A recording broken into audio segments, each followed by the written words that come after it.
todo joelho se dobrará,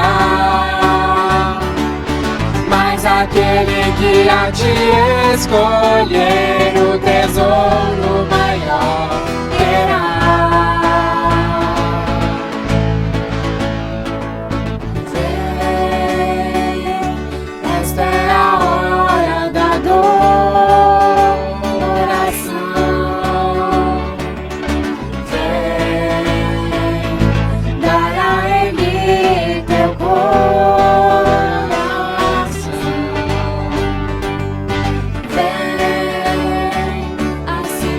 Estás para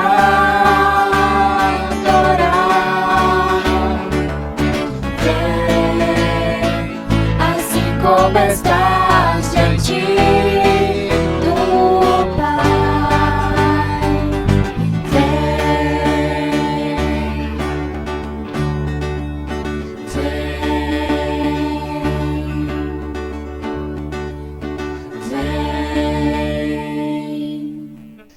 Que a graça, que a paz e que o amor do nosso Deus, revelado em Jesus Cristo, Ele possa estar com cada um de vocês nessa manhã, desse domingo, onde mais uma vez nós queremos chegar por esse meio, diante de você, na tua presença, para celebrar culto ao nosso Deus. Que você seja bem-vindo, que você possa estar bem juntamente com a tua família, ou aí no lugar onde você está, e que você também nesse momento possa estar experimentando da presença de Deus a partir da ação do seu Santo Espírito e do seu Santo Espírito, e que Ele possa te abençoar plenamente e ricamente também nesse instante. Quero acolher e saudar a cada um de nós com uma palavra que a gente encontra lá no Salmo 86, o versículo 11, onde o salmista diz assim: ensina o teu caminho, Senhor, para que eu ande na tua verdade. Dá-me um coração inteiramente fiel, para que eu tema o teu nome. Eu creio que é sempre de novo muito importante esse pedido do salmista. Ensina o teu caminho para que eu ande na tua verdade. E dá-me um coração inteiramente fiel, para que eu tema o teu nome. Nós vivemos atualmente um momento e uma circunstância e num período com muitas propostas, com muitas ideias, com muitas coisas sendo apenas relativas, mas é importante que a gente olhe sempre de novo para o alto, para um Deus que nos conhece, que tem um caminho proposto para a vida de cada um de nós, que nos dá a certeza da sua salvação, que é isso que também nós queremos meditar na sua palavra nessa manhã, e por isso que realmente nós possamos ter esse mesmo pedido do salmista, que Ele nos abençoe, que Ele nos mostre o seu caminho e que, acima de tudo, que esse Deus nos dê da sua paz. Começamos e antes de ouvir mais um hino, queremos ter uma palavra de oração. Pai amado e santo, nós nos alegramos, Senhor, que podemos estar aqui nessa manhã, diante de Ti, irmanados com tantas pessoas de tantos lugares, e em tantas casas e em tantas condições que são diversas nesse momento em que nós estamos vivendo. Mas acima de tudo nós te agradecemos que o Teu Santo Espírito, Ele nos congrega. Pedimos que Tu derrames da Tua bênção sobre cada um de nós, ali aonde cada um se encontra, na situação em que cada um de nós está. Que Tu possas ser nosso guia e o nosso orientador. Nós oramos em Teu santo nome. Amém. Quero ainda compartilhar com vocês um recado, um aviso. No próximo domingo, os cultos eles acontecem conforme o calendário, dentro das restrições que estão aí sujeitos por causa da pandemia. E também nós voltamos com o culto online no próximo domingo. Desde já você é cordialmente convidado para esses eventos.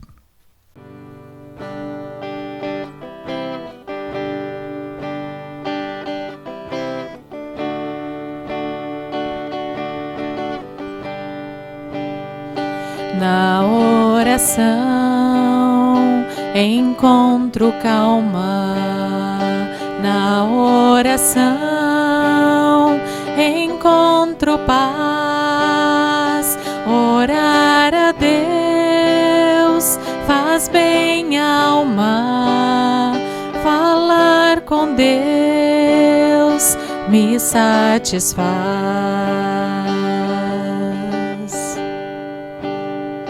Falar com Deus, que privilégio, abrir a alma ao Criador, sentir que os céus estão abertos e ouvir a voz do Salvador. Grande é o nosso Deus e as obras que Ele faz. O seu amor não tem limites, em seu perdão encontro paz.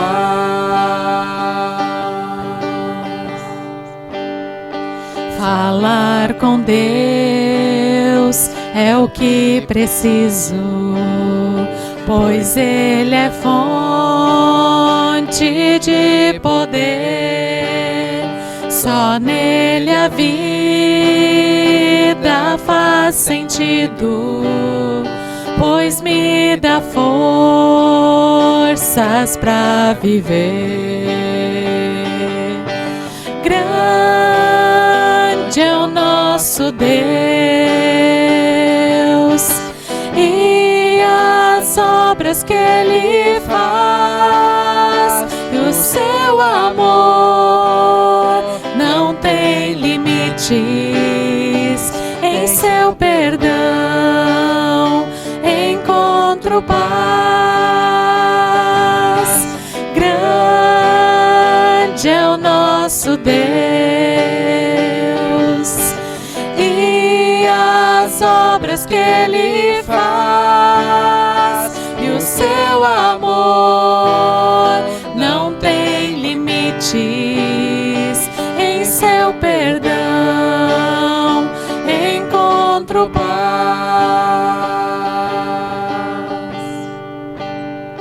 Na oração encontro calma, na oração encontro paz. Orar a Deus faz bem à alma, falar com Deus me satisfaz. Orar a Deus faz bem à alma, falar com Deus me satisfaz.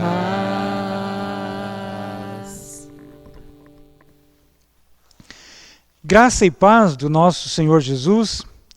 Gostaria de iniciar a nossa meditação nessa manhã com uma pergunta.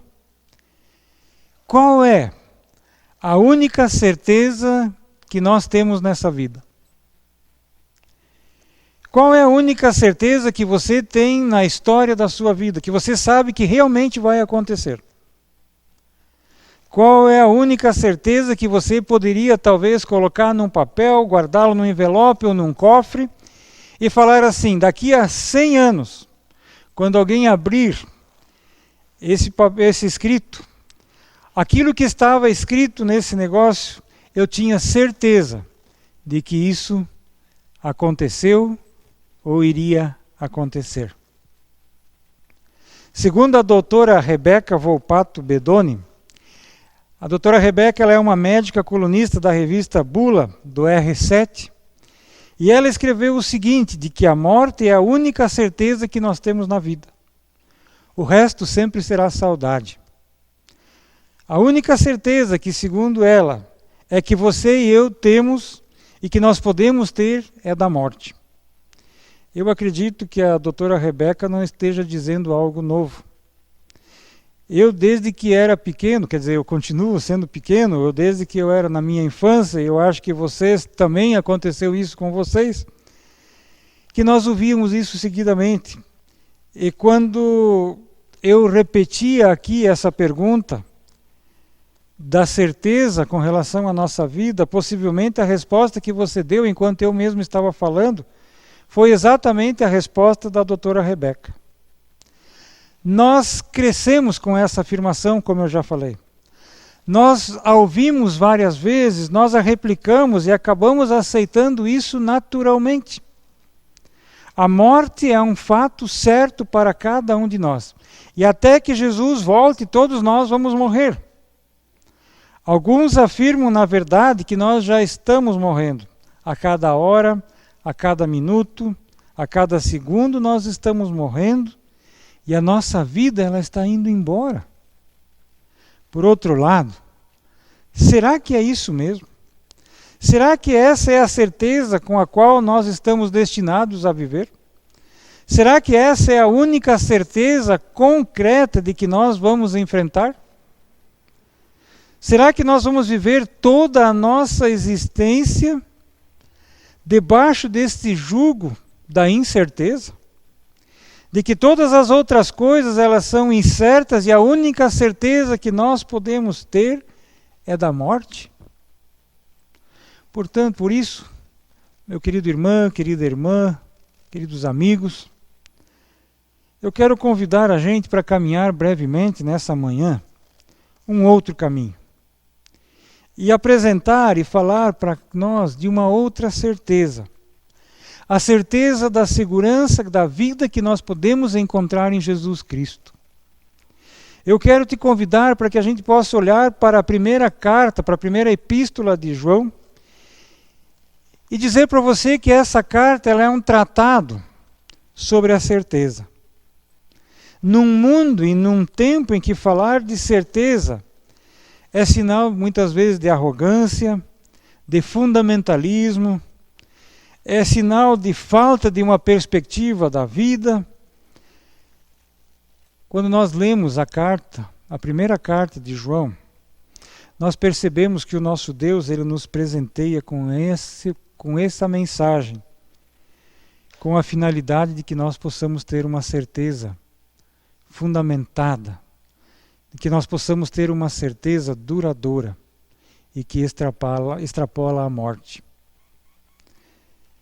Certeza de questões, melhor dizendo, certeza de questões que estão para além daquilo que eu vou comer, certeza para questões com referência daquilo que vai acontecer, talvez daqui a pouco, talvez no dia de amanhã, talvez em alguns dias.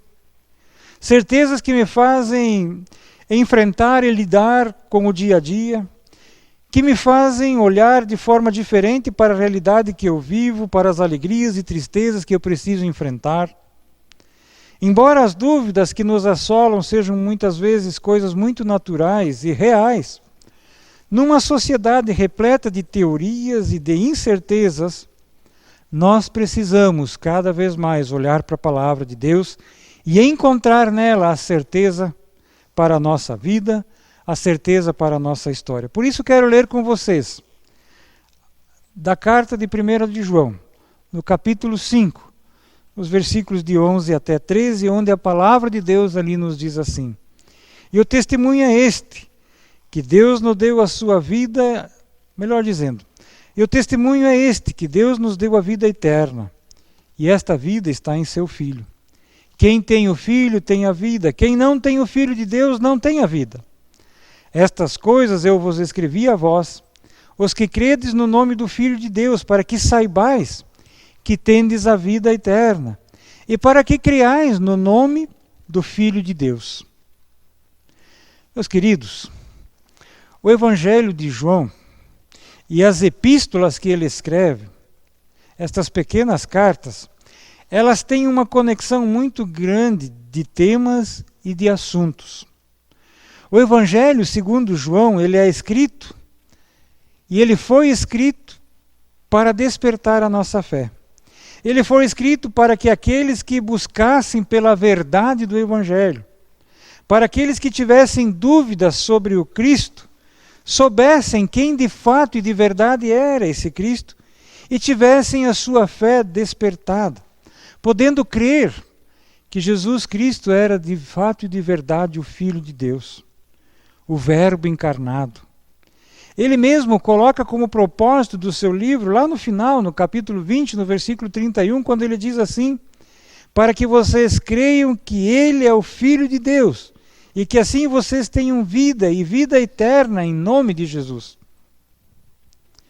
A primeira epístola de João, ela é uma carta que chega não mais para despertar a fé, mas para confirmar a fé daqueles que haviam sido despertados com o Evangelho.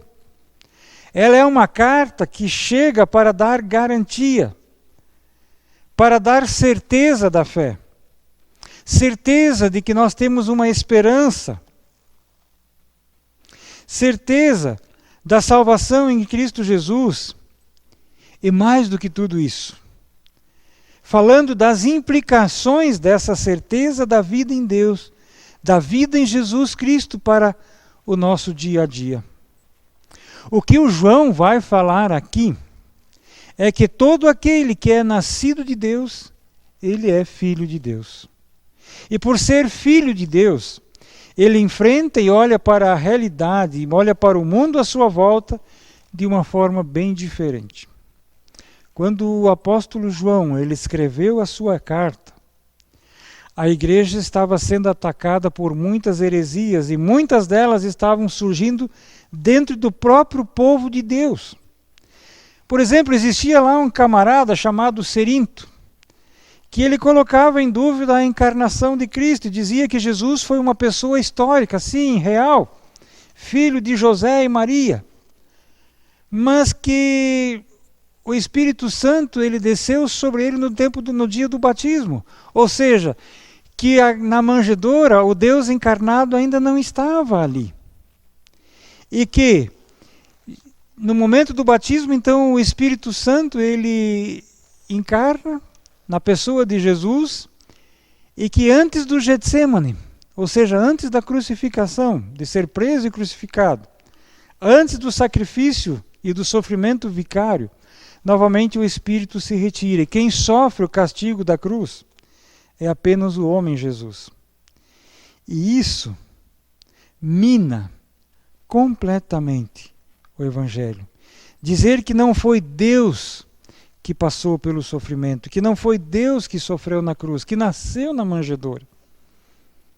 Além das heresias, o cenário político e social do Império Romano estava se agravando cada vez mais.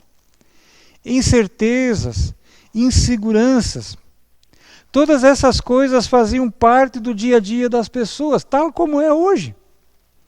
Basicamente, naquela época, as pessoas olhavam para a vida pela perspectiva da incerteza, coisa que também acontece hoje. O único paradigma, o único óculos com o qual eles conseguiam compreender a realidade da sua existência era a partir da incerteza. Tal como hoje. São tantas ideias, são tantas propostas sobre o mesmo aspecto. Parece que as pessoas hoje ouvem uns aos outros, não mais para ter conhecimento e aprender. Elas ouvem as outras pessoas para poder contestar, para dar uma nova opinião, para dizer, não, não é assim. Quer dizer, nós hoje, igualmente como naquela época, somos marcados pela incerteza. E aí, nós vamos percebendo que certezas como a bondade de Deus, certezas como a graça de Deus, certezas como a encarnação de Deus, certeza de que Deus veio sim e nos salvou e nos prometeu uma vida abundante, tudo isso acaba sendo colocado em xeque. Tudo isso estava sendo colocado em xeque lá na época em que João escreve essa carta. E por isso ele precisa escrever para trazer e para devolver a certeza para os seus ouvintes. Devolver a certeza para aqueles que haviam conhecido e despertado para a fé de Jesus Cristo. E por isso, segundo João, nós temos essa certeza, não porque agora a gente precisa desenvolver algo diferente em nós mesmos. É interessante que no início da leitura do nosso texto, que nós lemos, ele diz que nós temos essa certeza a partir de um testemunho. E aí talvez a gente poderia perguntar, é possível, nos dias de hoje, assim como era lá no tempo de João, a gente ter certeza da vida eterna? É possível a gente ter a certeza da esperança? E a resposta ela é muito clara e direta. Sim, é possível, meu querido amigo, minha querida amiga. É possível a partir de um testemunho. E talvez você possa perguntar, mas o testemunho é de quem? Porque a gente nesses dias também de incerteza encontra e ouve muitos testemunhos que logo de novo são colocados em xeques e não nos dão garantia de nada e não nos dão certeza nenhuma. Porém aqui o João deixa muito claro de quem é o testemunho. E nos versículos anteriores ao que nós lemos, o testemunho da vida, o testemunho da esperança, ele não estava sendo dado por ninguém mais e por ninguém menos do que do próprio Deus. E eu quero dizer algo para você, meus queridos. Muitas vezes nós olhamos o testemunho dos homens, olhamos para o testemunho das pessoas e damos credibilidade a eles. E por quê? Muitas e muitas vezes nós temos tanta dificuldade em dar crédito ao testemunho do próprio Deus.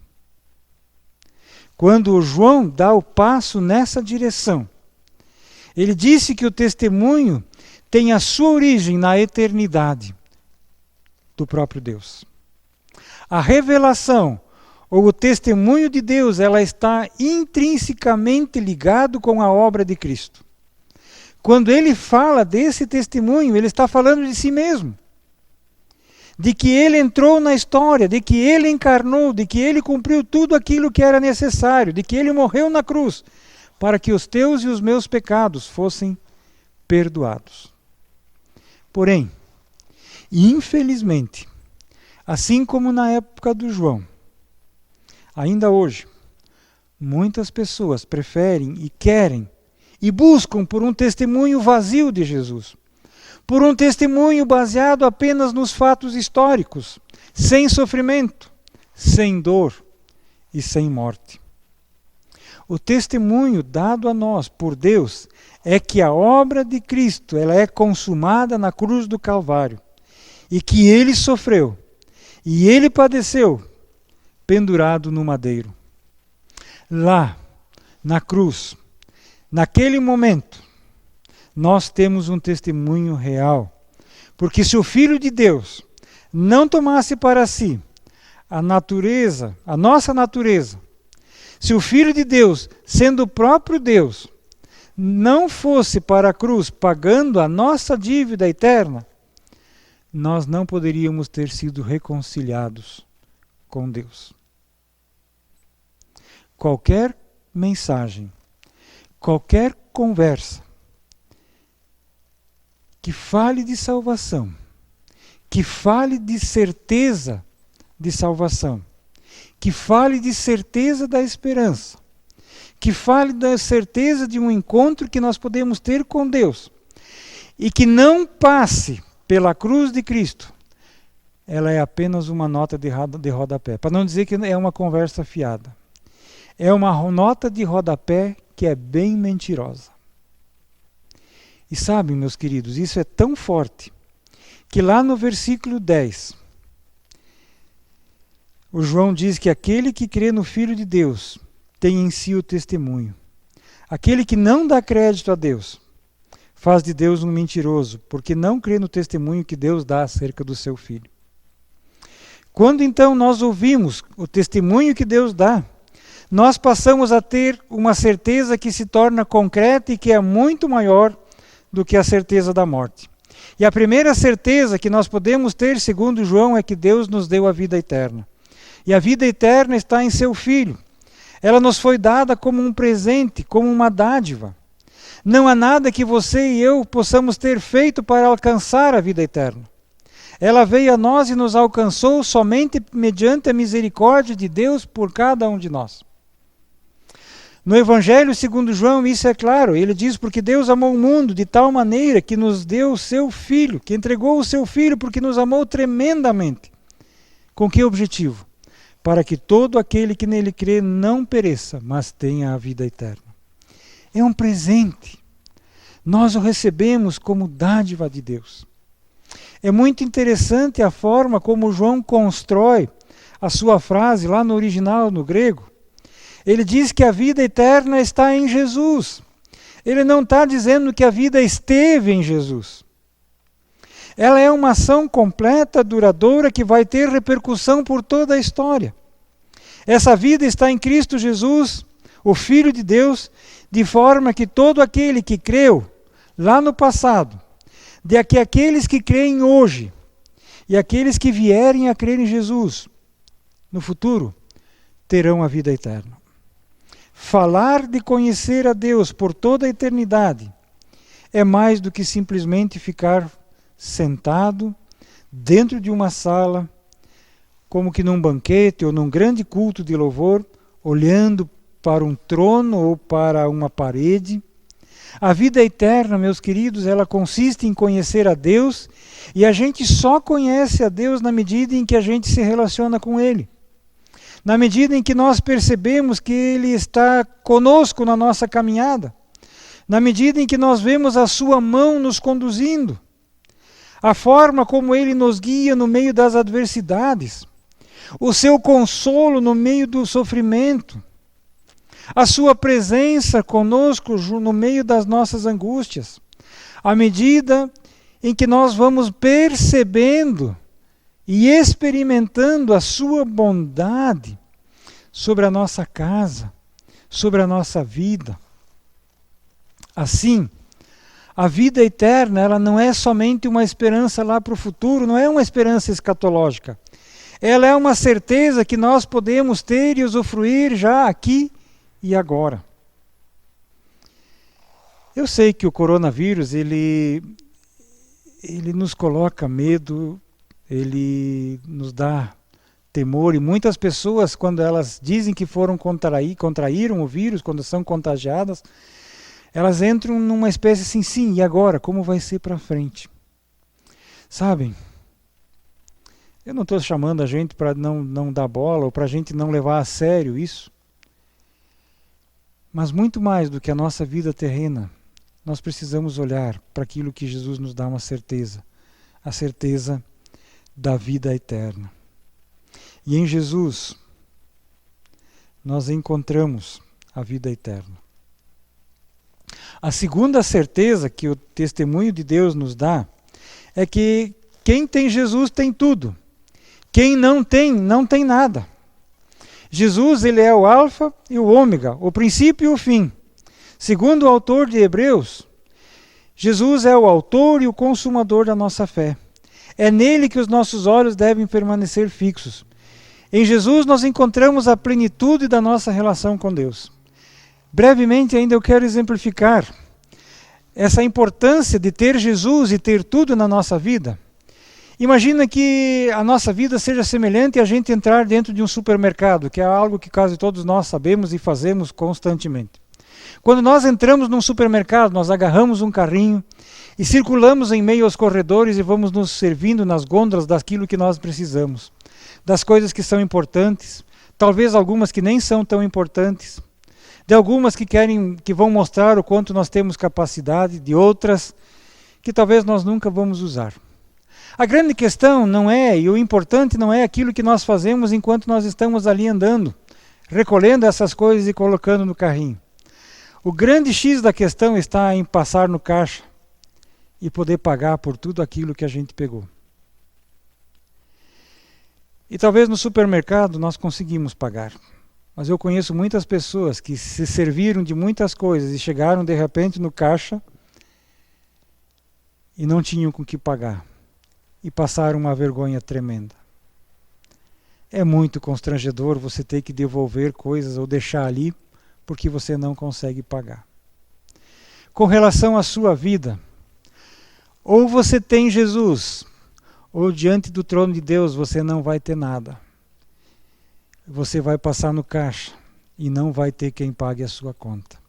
Por isso, em Jesus, nós encontramos a plenitude da nossa relação com Deus. Aí o texto que nós estamos meditando, ele termina dizendo: essas coisas eu vos escrevi, a fim de sabermos e crermos que temos a vida eterna, diz o João. Eu vejo essa palavra e quero finalizar esse tema, com essa palavra, porque ela é muito importante. Porque muitas vezes nós confessamos crer e nos relacionar com Deus. Nós confessamos que Jesus é Deus.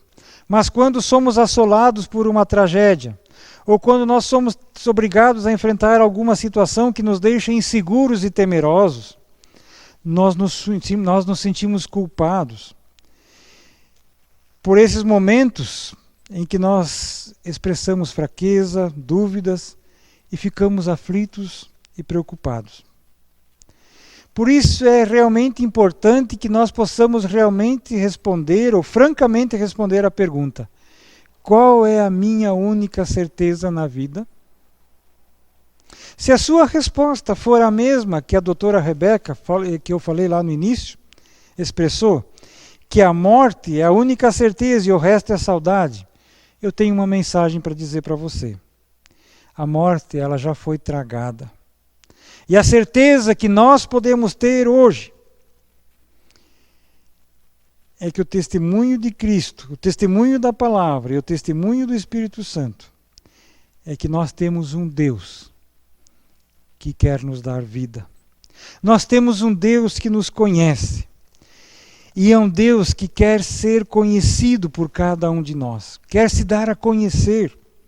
A certeza que nós temos é de um Deus que nos viu perdidos e falou assim: vem cá, meu filho, venha cá, minha filha, venha até aqui, venha lavar as suas angústias, lavar os seus medos, lavar os seus pecados no sangue do meu filho amado.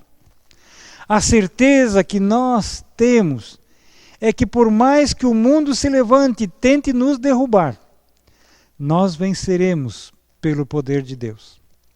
Ainda que haja choro e tristeza, ainda que hajam angústias e tribulações, a certeza que nós temos é a certeza de que Deus cuida de nós.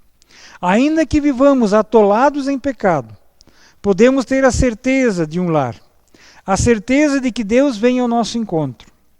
Não precisamos negar a dor, não precisamos negar o sofrimento, não precisamos negar as angústias, o medo e também não podemos esconder o pecado. Somos filhos comprados pelo sangue do Cordeiro e nós não seremos abandonados. Temos sim, por meio da palavra e do Espírito, poder para lutar, vencer o mundo que nos assedia. Mas saiba, sobretudo, que a morte não é a certeza para aqueles que estão em Cristo. Por isso eu discordo da doutora Rebeca. Porque depois da morte não tem saudade.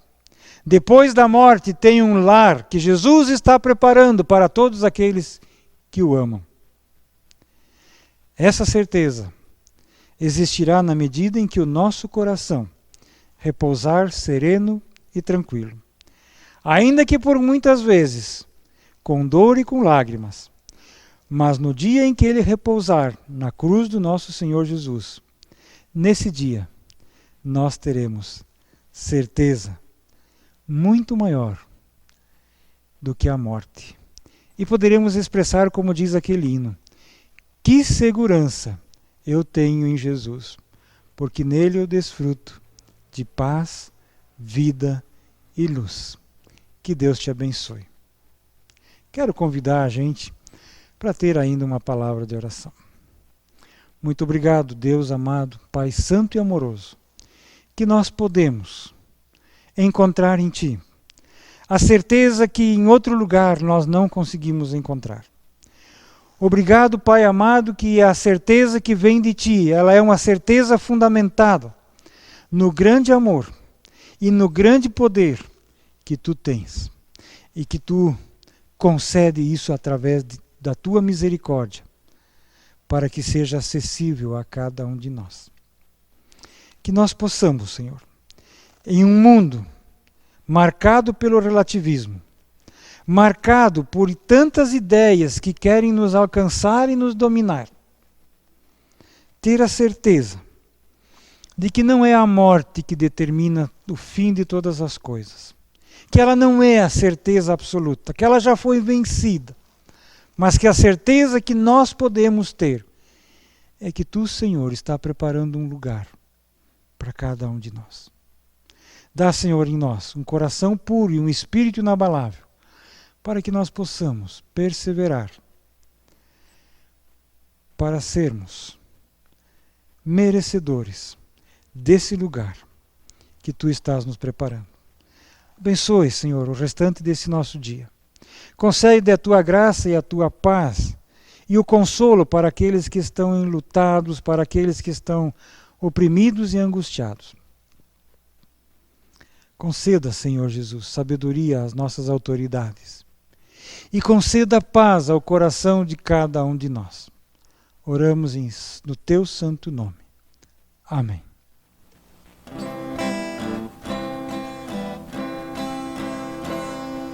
Que segurança sou de Jesus, eu já desfruto as bênçãos da luz. Sou por Jesus, herdeiro de Deus, Ele me leva à glória dos céus. Canta minha alma, canta ao Senhor, rende-lhe sempre ardente louvor. Canta minha alma, canta ao Senhor, rende-lhe sempre ardente louvor. Ao seu amor eu me submeti e extasiado então me senti. Anjos cantando nos altos céus, louvai excelsa graça de Deus. Canta minha alma, canta ao Senhor, rende-lhe sempre ardente louvor. Canta minha alma, canta ao Senhor, rende-lhe sempre ardente louvor. Sempre vivendo em seu grande amor, me regozijo em meu Salvador. Esperançoso vivo na luz, pela bondade do meu Jesus. Canta minha alma, canta ao Senhor, rende-lhe sempre ardente louvor. Canta minha alma, canta ao Senhor, rende-lhe sempre